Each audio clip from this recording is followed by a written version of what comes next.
Amateurs de plongée, soyez en règle. Cet été, la DDCS, Direction départementale de la cohésion sociale et les affaires maritimes, ouvre l'œil. Ils écument les 740 km de côte morbihanaise à la recherche des clubs nautiques et clubs de plongée. L'objectif, s'assurer de la conformité du bateau, des équipements ou encore de l'encadrement des animations. Chacun dans son domaine de compétences, donc la DDCS, la partie côte du sport, et les affaires maritimes vont contrôler la partie navire. Les affaires maritimes contrôlent l'activité de plongée, effectivement, bien qu'on ne soit pas compétent pour verbaliser ce qui relève du code du sport. Donc si on constate une anomalie, on signale effectivement nos collègues de jeunesse et sport à travers un rapport de mission, et ce qui peut déclencher un contrôle ultérieur, effectivement, conjoint.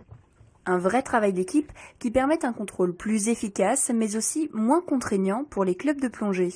Il faut se mettre aussi à la place des structures qui sont contrôlées. C'est intéressant d'avoir plusieurs administrations sur le même contrôle.